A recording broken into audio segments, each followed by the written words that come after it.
Mga katrops, welcome back ulit sa aking channel, Sports React PH. At ngayon nga ay pag-uusapan natin ang balitang nagsalita na nga po si Giannis Antetokounmpo sa magiging kampanya ng Miami Heat sa darating na 2026 to 2027 NBA season. Pag-uusapan na rin nga natin dito sa ating panibagong video ang balitang 4 na move na gagawin pa ng Lakers sa mga darating na araw.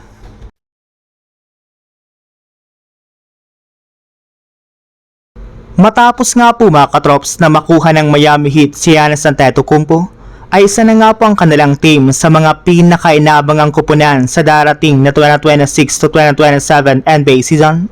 Kaya ito na nga po ang mismong dahilan bakit inilagay sila ng NBA sa unang linggo ng regular season kung saan kakalabanin nga po nila dito ang Minnesota Timberwolves. Bukod rin nga po dyan, binigyan rin naman nga po sila ng Christmas game special laban sa Boston Celtics. At kasabay nga po ng paglabas ng kanilang game schedule ay hindi na nga po nag-atubili pa ang kanilang superstar na si Giannis Antetokounmpo na magbabala dito. Ayon nga po sa naging pahayag nito sa kanyang interview sa media, matapang nga po nitong sinabi at pinangako sa harap ng mga fans na sisiguraduhin nga na po niya at ang kanilang team na maipapanalo nila ang kanilang first game laban sa Minnesota Timberwolves at ang kanilang Christmas game laban sa Boston Celtics. Para nga po sa inyong kaalaman, 12-2 naman nga po ang record ng Miami Heat sa Christmas game kaya malaki talaga ang kanilang tsansa na maipanalo ang kanilang magiging laro dito sa darating na season. Samantala, punta naman tayo sa ating sunod na pag-uusapan sa balitang 4 na move na gagawin pa ng Lakers sa mga darating na araw.